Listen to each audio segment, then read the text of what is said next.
Admiral's Log. The winds of war blow once again, stirring the calm waters of the Pacific into a tempest of conflict and uncertainty.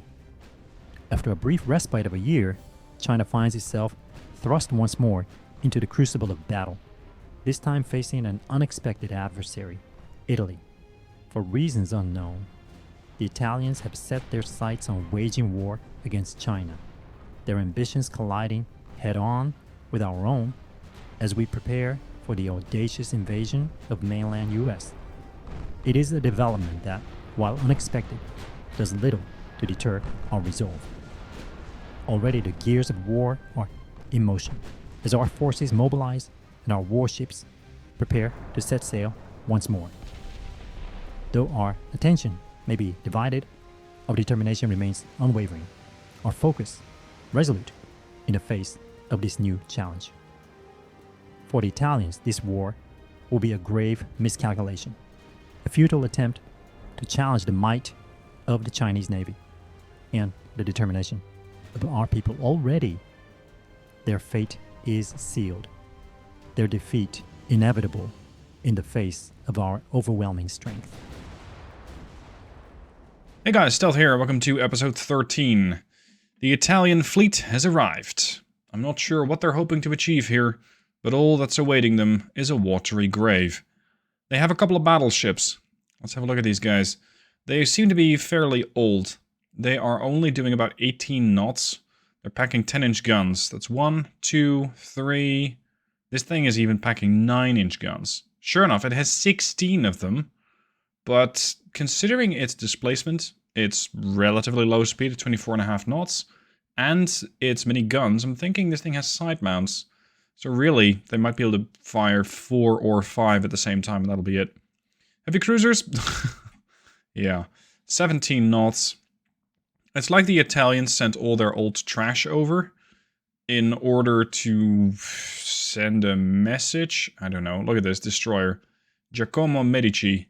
It's a 1910 version of a destroyer. I'm sorry, it's 1922.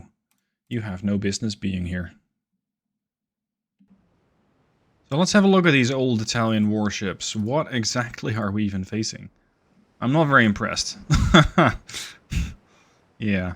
Side mounts. So, as expected, they can bring 5 of these batteries to bear. That is still 5 10-inch guns, but considering how those turrets are looking, I'm thinking they haven't been updated. We might be looking at 10-inch Mark 1. And yeah, they're gonna have to fire those guns in order for me to actually tell. What I can tell straight away from the shoot info is that they have various funnel emissions. Yeah, you don't say. You got 5 of them. And let's say the CO2 Accords are not very happy with you. Because we're looking at, yeah, especially at short range, minus 62% accuracy from these funnels. Oh boy. Oh boy, the Italians are not going to have a great time here. Now, the first destroyers that we're going to send in are the Madison, the Maximus, and the Isaac Chung. These guys have, I believe, to some extent been modernized. No, not all of them. They're packing 20-inch torpedoes, which, against an older battleship like that, might make a hell of a dent. As for the rest of their ships, I believe this is going to be their heavy crew. No, that's the other battleship. That's the... No, it's not the 9-inch, it's a 10-incher. This thing's different. Fewer funnels. And this is the 9-inch battleship. So 1, 2, 3, 4, 5, 6 funnels. Sorry, turrets on that thing. But I'm not so sure if this is a prime one. It could be a 6-incher. As for their heavy cruisers... Single barrels? That's adorable. What you have in there? 6-inchers. Good lord. Okay. Well, it's going to be an interesting fight. Although a brief one, I suspect. 24 kilometers means we're well outside of range. The battle cruisers are supposedly following the battleships, but seemingly they've decided to set their own course and do something completely different. Now, my torpedoes are almost in range, 8.9. They do have some light cruisers, but they're screening on the wrong side of the ship. And I'm thinking their destroyer, yeah, They do have a few, but they're in a pretty awful spot. So what I'm going to try and do is set these destroyers up to attack 3 different targets. We're going to engage the 3 different battleships. The lead one's going to target the lead one. It's going to target the trailing one. Just like this. Now we're going to turn hard over to starboard. And under the cover of smoke, we should be able to launch a couple of torpedoes. This way, I should have a fairly okay fanfire. And be able to get potentially 1 or 2 torpedoes to hit each battleship.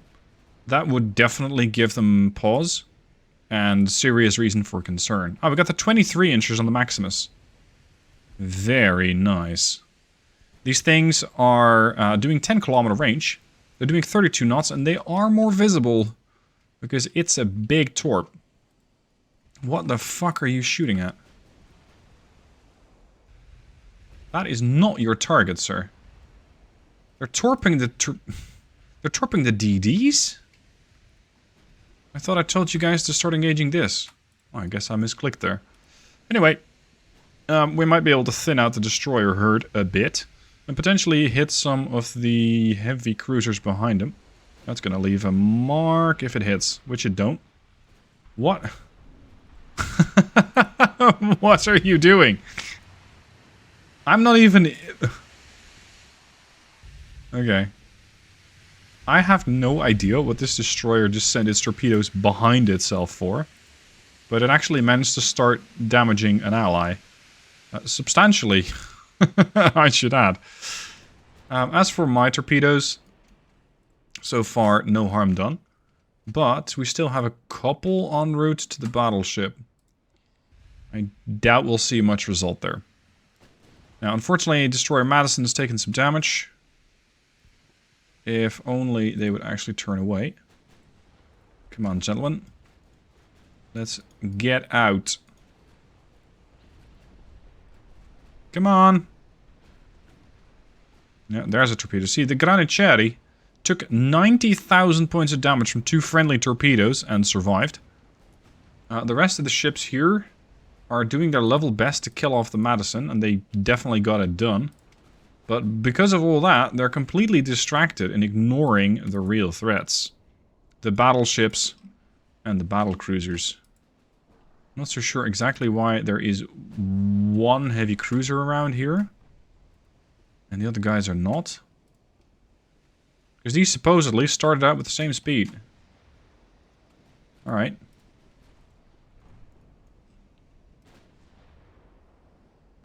I need to keep my destroyers safe. As for the other DDs, might be able to make some work with these guys. Maybe Excellent Gaming here can torpedo the lead battleship. I would appreciate that, because it would also force the other battleships, the Italia and the Santissimo, to change their course. Unfortunately, this ship is not very resistant to 10-inch fire. 10-inch Mark III. Okay, I stand corrected. Yeah, you're taking a ton of fire there, sir. Battle cruisers. Who we have? The Enigma Hun, the Guafan, and the Hart Nutter. These guys with 13-inch guns should be able to lay waste to these battleships. You'd think. Armor scheme? 20.8-inch main belt? Holy moly. That's a lot more than I was expecting. A 20-inch belt.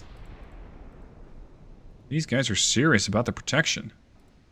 Are they also serious about the torpedo protection? Anti-torp 2? Somewhat. Somewhat. So if I skip ahead of my battle cruisers, maybe I can still dump some torpedoes into these ships, because now the light cruisers are again on the wrong side in order to screen. The Excellent Gaming is going to try and fall behind the rest of the cruisers, which makes sense, but it's going to be a bit difficult to actually get them there. Might be safer just to pull this cruiser off the line entirely, because the line is focusing on you. We do have torpedoes in the water, friendlies, insofar as a torpedo is ever friendly, and hopefully we can still inflict some damage here. Okay, Swindler. Target the Santissimo. I'm not even going to try and pronounce that tongue twister. You're going to target the Italia. And you're another one with 22-inch torps. We're gonna have to get a little closer with these ships in order to deal damage. Now the Aura apparently has massive trouble penning this ship. I think it's gonna...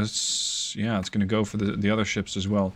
So let's try and target the rest of the group, the CLs, while we wait for the torpedoes to either force course directions or get better angles on them. Alright, destroyer fleet, engage. Battleships. Also packing 13-inch guns, firing AP shells. And we are getting through. That was the torpedoes that actually dealt a lot of damage. And now they're flash firing.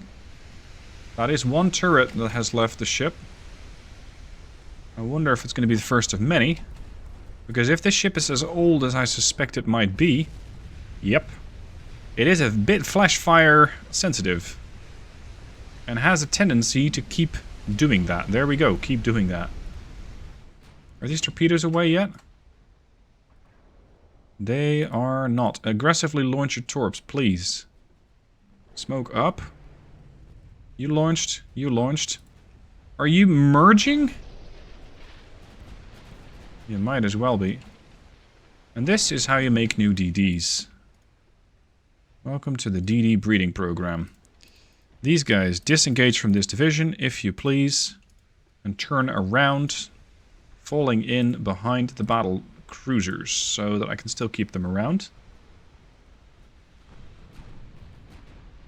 Serious damage over here on the San Giovanni. Massive amounts of flooding. I think all of their ammo went up, as several of their turrets did, and the ship is essentially gone. Italia was not our prime target, but has taken some damage as I was shooting up the Fulgore. That's a lot of flooding you got there. And it's about to be made a little worse. That's the torpedo wall. We got a couple here, a couple there. Looks like a second wave, I think. Should be coming forth. Alright. Now, the heavy cruisers here are doing... well, what are they doing, really? They're doing heavy cruiser things, but not really in the way that I was actually expecting them to do. There goes the Fulgore. Who did that? Was that a heavy cruiser shell? No, it was a battle cruiser shell. Good kill. Heavy cruisers? Jesus. You are made of paper, aren't you? You're not. What hit you? The battle cruisers again. And again, these are veteran crews. They are very good at what they do. Here come the torpedoes. It looks like the battleship is aware of the threat and is maneuvering to avoid. I think it might be too little, too late. And if this ship gets hit by the torpedoes, it is possible that they'll start flash firing. And just... nope, they're managing to dodge it. Boom. Stop kicking it, it's already dead. Okay, prio that battleship. The rest of my battleships. Target the Venice. Oh, actually, no, there's one hiding here, the Italia. Heavy cruisers. Engage the light cruiser. My DDs are still falling in behind the battle cruisers. And then we have my light cruisers, who I'm not really actively managing. They have done essentially jack shit in damage. Then again, they're light cruisers. Their offensive firepower is largely in their torpedoes. And because of the way that my formation is set up, I'm not really too keen on having these things randomly launch torpedoes from behind everybody else. It's too dangerous. Okay, so that's one CL dead. Maybe these guys can launch. But... yeah, that should be fair enough. Okay, we got 1, 2, 3 torps out. They're kind of merging with the other formation there. These DDs don't seem to be really interested in chasing me down. Works for me. They are chasing the excellent gaming over here. And unfortunately they're just smoking up now, so I cannot actively engage them with this heavy cruiser. Well, I can try. The chances of hitting them are lackluster. at best. That's a torpedo hit. And you got 1% structural integrity left. And soon you won't have any. So that's their second battleship out of commission. And the Italia has also seen better days. Listing over to starboard. Still fighting. Engaging probably the excellent gaming. They definitely want one ship to be killed so they can at least proclaim that they did something useful. Now, so far, not really selling it though. I mismanaged this formation because Veloce is getting awful close. And has a very good possibility of throwing a torp right in the face of the captain first over here. Which would be quite unfortunate and probably difficult to dodge. Oh, they're 38 knot torps. Okay, prioritize that thing and knock it out. There goes the Italia, leaving just the Venice or Venice alive. I need you to engage this, and the battleships can engage the Venice. Nice broadside shot at about 7.5 clicks. Should at this point be able to do some damage with an AP shell. Yeah, their bow is somewhat vulnerable, but this thing is still very, very tanky. The rest of my DDs, I believe, yeah, they're way out of the fight. I was hoping to kite their DDs with me, but their DDs are much more interested in fighting the excellent gaming over here. And as they still have torps, well, not the lead one, these guys do. And they're fast as well, fast 19-inchers. They have a standard complement. This one didn't. He had a reduced complement of torps. This is going to be a close encounter for the excellent gaming. I don't think I really actively need to manage the rest. Not too much, because the battleship will definitely get taken out now that my battleships are firing at it. The battle cruiser is basically gone. And I can have you guys charge the Granicieri. So that leaves me to actively manage the excellent gaming over here. And it's gonna be a bit tricky to keep this thing safe. That's a lot of torps coming my way. I'm gonna definitely take a hit, probably 2. Better than 7. Yeah, I took 2 torpedo hits. I was very happy to dodge this group, because that's another 3. That would have probably killed the ship outright. Whether or not I'm able to survive this, I don't know. I still have enough crew to man the guns, as well as do damage control. And the excellent gaming, despite having taken 2 torpedo hits, is fighting off these things with a passion, and winning. This DD is not going to be here for much longer. But I'm not sure how much the excellent gaming can still survive with this flooding still proceeding. 32% buoyancy, come on. Yeah, we're getting angle issues. I can't actively shoot the guns anymore. So whatever we can shoot, do it. Buoyancy is stuck around 29%. The ship should be able to survive. Try and come back. And I'm gonna have to ask these DDs to come back here. Oh, your buoyancy is going right back up. Very good. 33, 34. And yeah, that's a kill. Good shot. That's the destroyer dead. Leaving the last destroyer and 1 battleship. Let's wrap it up. This is a massive loss for the Italians, and I wouldn't be surprised if we're going to go to peace right away. Because they are probably not at all interested in keeping this fight going. I'm not strictly seeking a peace, but continuation of the war doesn't necessarily help me either, because it does grow unrest. And although I really appreciate the budget that I'm getting, I am more interested in growing my economy out a bit more. So if I can force the Italians to go to peace, keep growing out my economy, I'm probably going to be in a bit of a better position when it comes to eventually fighting the United States. But I'm not there yet. These heavy cruisers have done well. 124k on the Lucas Weinman, taking no damage. Venice. Buoyancy dropping. Did one of their turrets go off? Yeah, one of their turrets has been destroyed. Stern one. And the ship is listing. I'm surprised they're still able to fire. Maybe I can have my heavy cruisers execute a torpedo attack. Somebody said in the comments that my heavy cruisers are, ironically, the better torpedo boats. Because they are very capable of dealing damage with their torpedoes, and they have the armor to close in to torpedo range. So yeah, I kind of agree. They are pretty good at what they do as a torpedo boat. Venice. Yeah, now they're listing too badly. They can't fire. Angle issues on every gun on the ship. Torpedo launchers, I'm not so sure if they're going to be affected. It's a 19-incher at 29 knots. But my heavy cruisers don't have hydro. Yeah, that ought to do it. She's gone. So that's a total victory against the Italians. Which, considering the way that these Italian ships were laid out, is hardly a surprise. The only damage they really managed to do was against the Excellent Gaming. And that's about it.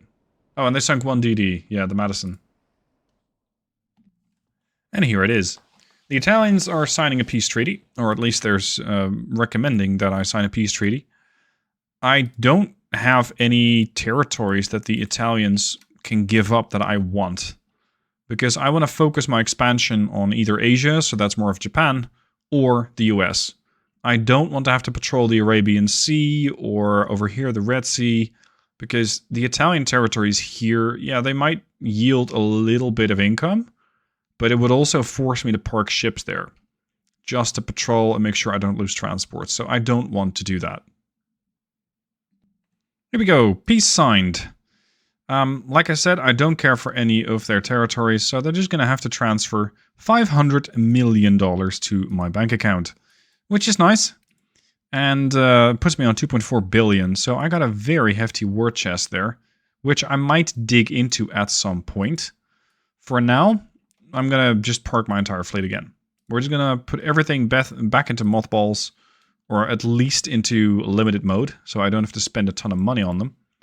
And also reduce crew training. As for research, I would like to keep that going. Because my research is very important to me. I am getting, in a couple of months, additional heavy cruiser designs. Scroll very far. Modern Cruiser 1.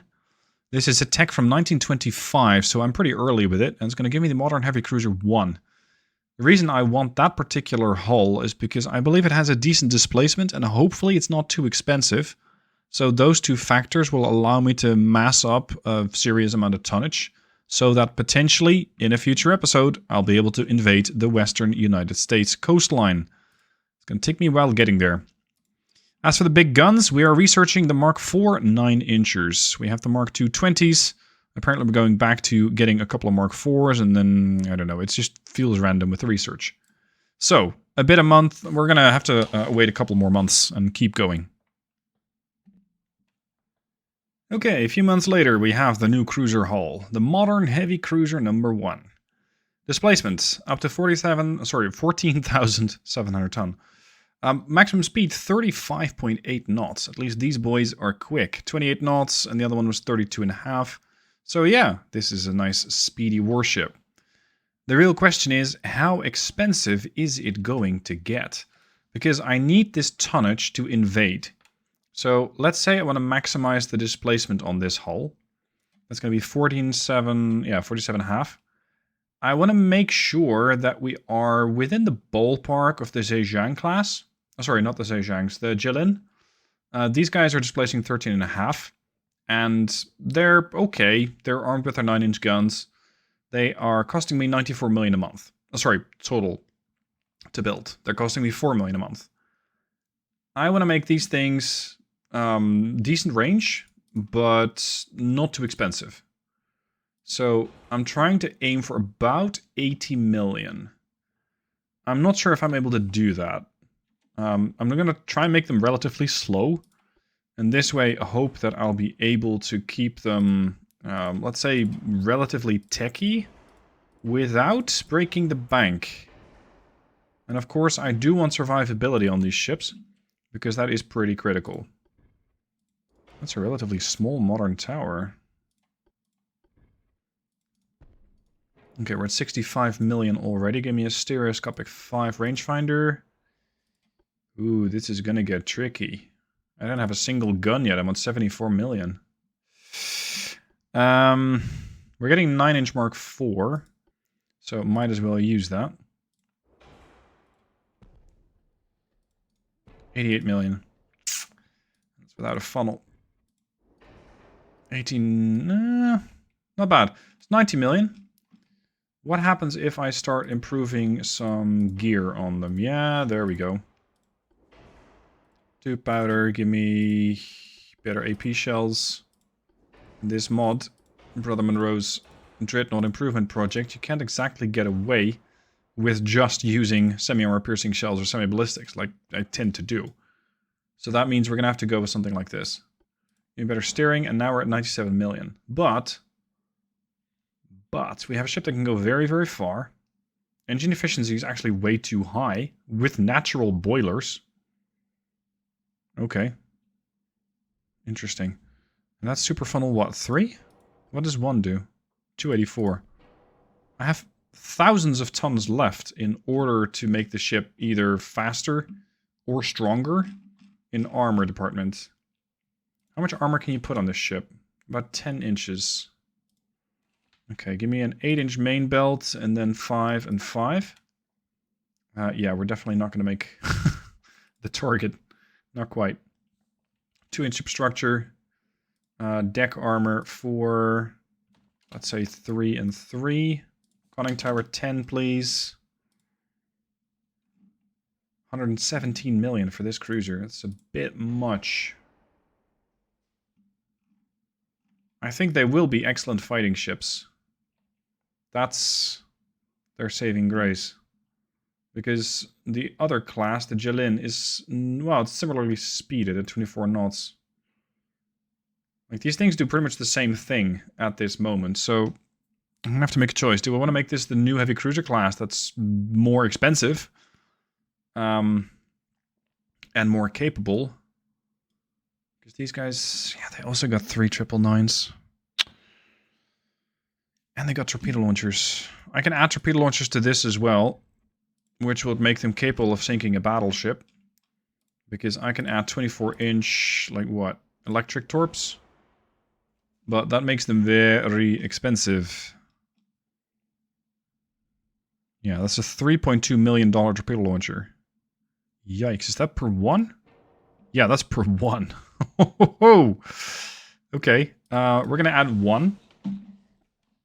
And whatever, we'll just have to make it more expensive. I don't know, go 30 knots. At a 35 million. Okay, 27 knots. Ooh, we got a magical barrier here. So 24 knots with 120 million. 27 knots is just 6 million more. 29? Yeah, at 28 to 29, it jumps. From 129 to 149. Interesting. Okay. Okay. I think this is a pretty good ship. Might as well go wild with it and add secondaries. Ooh, they don't really fit that well, do they? 4-inch Mark 4, 5-inch Mark 4. Can I put these on the sides? They will fit there. If I put them here, I'm going to be messing up the torpedo launcher angle. So let's put that like all the way over there. That's not centered. That's centered. I think it's a pretty interesting ship. It's just like $40 to $50 million above budget. The Feng Chan class. I like the long and sleek hull. I like the fact that these things can get up to speed. Because you can, if you really want to, do like 34 knots with them. Their engine efficiency will crumble. Their price is going to blossom. Maintenance is probably going to be like, what, 8 million? Yeah, 8.7. Let's go 26 knots. And 27 was... adding 2 million. Okay, fine. 27 knots it is. I'll just start phasing out the Jilin class at some point, because they are relatively older. And these things are actually faster to build at 15 months versus 17 months. Armor-wise, I'm not 100% sure how much armor this thing has, but it's probably a little less. And if I can increase armor quality on this, I might be able to make them even more efficient. What's my explosion chance here? 3.1, that's fine. I can pen about 8.5 inches of armor. Am I running the right quality? Say about 100. Yeah, 7.5 to 8.5 inches of armor. If I go capitalistic 2, I can improve that a bit. Yeah, that's fine. Okay, so they're far more expensive than I was hoping, but this is the class that I'm going to run with. Now, as for a name, this is going to be the Mecha Medic class, named after one of my patrons, Mecha Medic 049. Okay, this ship, yeah, it's a bit expensive, but I think it'll be fun to play with. And with all this deck space, if I find the torpedo launcher lacking, or if I find that the threat has evolved, and might need 11-inch guns to counter them, this ship can still use the additional displacement to do exactly that. It can still grow. So this class might be around for a very long time. So we have a new class. Do I have enough capability to build one? Yeah, let's do it. Especially considering that this is going to take me a while to build. Let's build, let's say, displacement 14,000. So if I build 6, I'm just shy, yeah, 7. It's going to cost me another 60 million a month, but that's fine. The rest of the ships should be coming off the slipway in a while, and I'm still building a couple of DDs and light cruisers for export. So those should make me a nice bit of additional money. The rest of the cruisers, these are the older Jilin class. They'll be done in 5 months. Oh, we're still having... we have a battleship in suspended mode. An Enigma Hunt class. Completely forgot about that, and I don't have the displacement to build it now. So that's going to have to come later. Alright. And the rest of those ships are going to get built. Yeah, here they are. Here they are. Alright, that'll be it for this episode. Next episode, hopefully, preparing for war with the US. But this is Ultimate Admiral Dreadnoughts, and it is possible that something will pop up that needs my immediate attention. A war with Japan. An aggressor in the form of France. The uprising of, I don't know, Russia.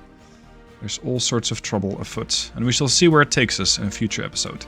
Thank you for watching. I'll see you soon for more.